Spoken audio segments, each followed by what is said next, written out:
So you're thinking about running, but not sure how to take the first step. My name is Brian Patterson, and I'm here to help. Welcome to Brian's Run Pod.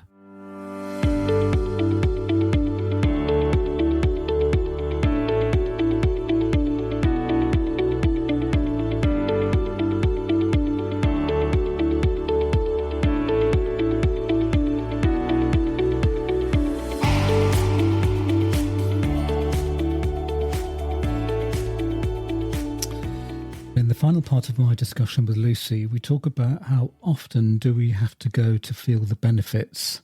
Also, we touch on what are her plans for the future, and she explains about the reformer.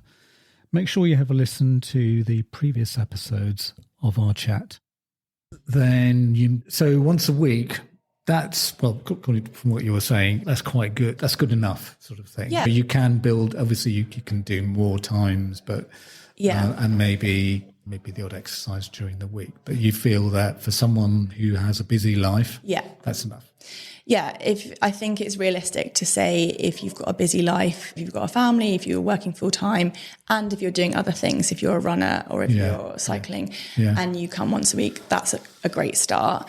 I would hope that people might get the bug and think, actually, I want to do this twice a week. And alternatively, we are at Welcome Pilates, we have an on-demand studio. So because 55 minutes is quite a long time, it's a chunk of someone's day. They have to get there, they have to get back. Obviously, we have got the online classes, but the on-demand studio gives an extra alternative. So we've got classes on there that are 7 minutes long and classes that are full-length classes. So you can decide if you fancy it on the weekend, or if you've come back from a run and you think, I do want to do some kind of mobility stretching. There's lots of classes on there. You can go and filter them based on how much time you have, what kind of class you want to do, what level you are. So if you are more advanced, there's an option for that. And then you can pick a class and follow along with it. If you are starting out and you can only commit to one class a week, but you've got the option to add on as and when, ad hoc. Okay, these are videos which are on the website. Exactly, yeah. Okay, all right, okay. Probably you would say maybe a couple of times a week, 2-3 times a week. You would certainly feel those benefits in terms of in terms of additional training if you were doing running or to any aerobic or any exercise that you do. Definitely. Yeah. But even once a week, you would notice the difference. I have people coming who do it once a week, and they've told me how much they've noticed the difference. Don't be put off thinking you have to do it loads and loads. Right. It's more about the consistency. Like I said, don't just go to one session and think you're going to be cured. Pilates is magic, but it's not as good as that. You have to do it. You have to do it a few times to start to know. Like anything in life, nothing. You're not Harry Potter. Not Harry Potter. No, nothing in life that's worthwhile is a quick fix, is it? Yeah. For a young person in this day and age, and you've got your own company and you've got your own business. So what's the mission for Lucy going forward? Big question. I would love to have my own studio one day. That is a big dream. Yeah. But for right now, I am just looking to expand what I can currently offer my members. Yeah. Obviously, always looking for new members as well. So if anyone's listening and wants to come, I'd love to have you. Yeah. But so just putting on more classes. I'm in the talks with hopefully holding a retreat next September. Wow. Yeah, I've got a space in Italy, not my space, but I've found a space in Italy that I'm hoping to do a retreat. That's been another dream that I've had for a while, and was looking into doing it just before COVID. And then obviously that didn't happen. But it's the same place, and I've been speaking to them. And I recently met a really amazing yoga teacher. Yeah. And there's quite a lot of retreats that offer Pilates and yoga. It's quite nice to do a combination of the two. Yeah. And she's very similar to me. We have very similar values. So we're hopefully going to be doing that next September, putting that on and giving people a nice 4 or 5 day retreat. So are you yoga trained as well? Or? No, I'm not yoga trained. So Ali, the teacher, she would do the yoga part. I would do the Pilates. Yeah. It's quite nice as well doing it with somebody else as your first one. Kind of takes a bit of the pressure off. All right. Okay. So what are Lucy's values then, you said? At Welcome Pilates, definitely the inclusivity aspect. So I think my mission really is to get as many people as possible trying Pilates. Yeah. And like I said, there are some misconceptions around it. Even just getting men to come to the class is quite a challenge. Oh, that's good. Yeah, that's a really good point. But yeah, I think lots of men think it's only for women. And obviously I told you it was created by a man, so it's definitely not just for women. But I think in today's society, it does seem quite a women's exercise. So really trying to break down those stigmas that it's not, you don't have to look a certain way to do it. You don't have to have fancy leggings to do it. You don't, you can just be yourself and come. If you have thought about doing it, then this is... Although I did see on your Facebook page, you do have some men in. Yes, we do. It's still more women, but we are getting more men, and they do spread the word as well. I know I've got some friends who are teachers who do men-only classes, because I think it is quite daunting. I think sometimes I've had some men come and they're just quite nervous to come. They think they're going to be judged, or they don't think they're going to be able to touch their toes. And I say, you don't need to touch your toes. It's not. It's really strive to make the classes inclusive and non-judgmental space. Come exactly as you are. So inclusivity, and what was my other one? Adaptability. That was it. Like I said, I want people to come as they are, and we can always adapt an exercise. So if you are suffering with back pain, or you have a sports injury, or you haven't been doing fitness for a while and you're getting back into it, there's always ways around things. And we try to teach the classes based on who's there and make it so that everyone comes and feels like they're getting a really tailored experience. So we know when people are coming, their reasons for coming. We ask them before they start, and then we make sure that everyone is getting something personal. Even if it's not a one-to-one, they're actually going to benefit from the class. And the final value, I think, is how I try to live my life is fun. Yeah. We want the classes to be friendly and fun and welcoming. Yeah. And exercise can be daunting. It can be scary to go to a class. So we try to keep them lighthearted. We try to have fun in them. We do things, we have drinks at Christmas. We like to build a community. We've done 2 summer solstice classes on Twickenham Green. The weather's always held out, which has been great. Yeah, I did see that. I did see that on the Facebook page by the... Yeah, exactly. So we did that this year and the year before, and have a picnic after. And it's just nice for the members to meet each other. Obviously, there's a few classes, so you don't always cross over with everyone. So it's nice to bring everyone together. And yeah, the weather's been great the last 2 years. So it's just nice practicing outside as well. From I know this is a bit left field, but let's say from what have been the challenges for you to setting this up, in the last few years? Because you said, you've been doing it for 5 years, is that right? Yeah. So what would you say have been the main challenges in setting it up? I think when you start, or when I first started, when I decided to train, I think I thought it was going to be quite quick, the training. Right. And it actually took me 2 years to qualify fully, which is a good thing. And I'm very grateful for it now, because I think if I'd qualified sooner, I would have been even more out of my depth. Yeah. But obviously when you first start, it is challenging just to get clients, to get classes. We're in London and it is competitive here. Yeah. And I think when you first start, you don't really have your own voice or your own style. So you're often trying to emulate, and you're trying to please everyone in the room, and you want everyone to get something out of the class. But over time, you start to find your own style. And I think I now, having done it for 5 years, do have much more of my own style and feel much more confident, even just standing in front of a room and talking to people. I wasn't a natural spokesperson at school. So, and now you've done a podcast. My first podcast, thank you, Brian. It wasn't as scary as I thought. No. But yeah, that's a challenge. And then obviously just keeping it afloat, knowing how to do your taxes, all that kind of stuff. Exactly. Yeah, things that you're not really taught at school. Yeah. But it is good. It's great. I wouldn't want to do any other job. It's an incredible job. Because you are your own boss, basically. Yeah, my own boss, and helping people every day is really amazing. Did you find it difficult getting other teachers? Because you have, I think, 2 other people who work with you. I have 2 other teachers at the moment. The good thing is, so where I trained is Body Control Pilates, and they're very good at keeping everyone connected. So they have a Facebook group and they have a newsletter. So whenever I've needed to bring teachers on or get cover, I'm able to utilize that. And that way that the teachers are going to be at a really good standard, because they've gone through the quite rigorous training as well.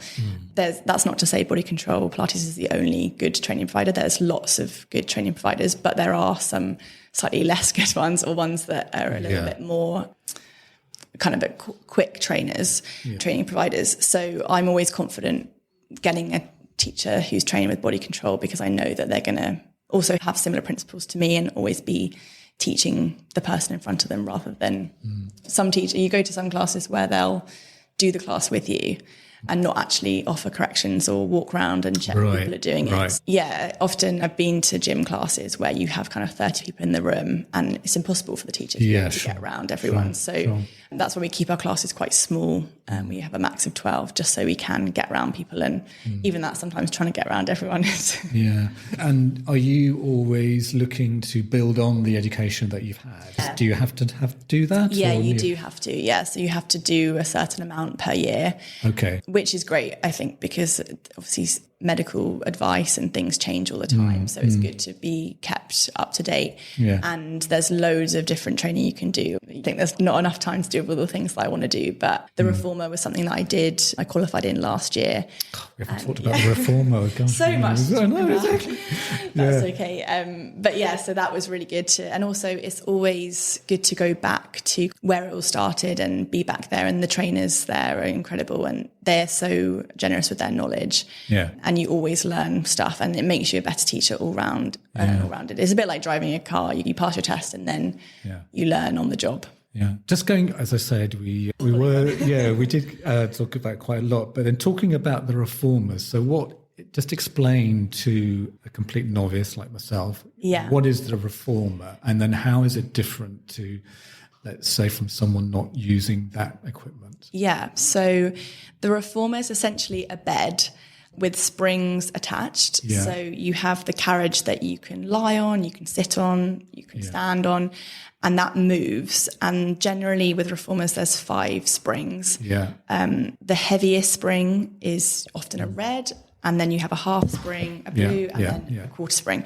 So the spring tension you can get whatever you need to out of the exercise and alter that depending on what you want to get out of the exercise and the body that you're the person you're working with. So again, I think people think, you're going to put it on the heaviest setting. That's going to be the hardest. It would be really hard.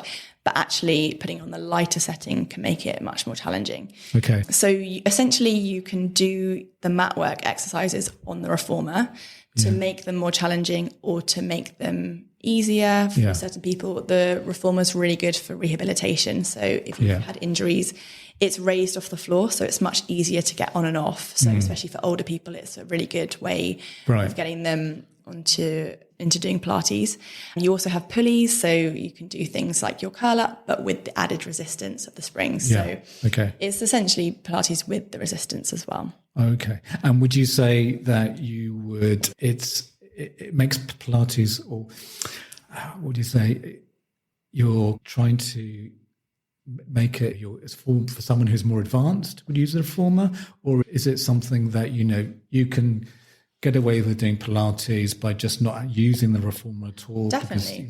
But it's not something that you feel that is because it's a piece of equipment that it's felt is it something for someone who's done Pilates for a while?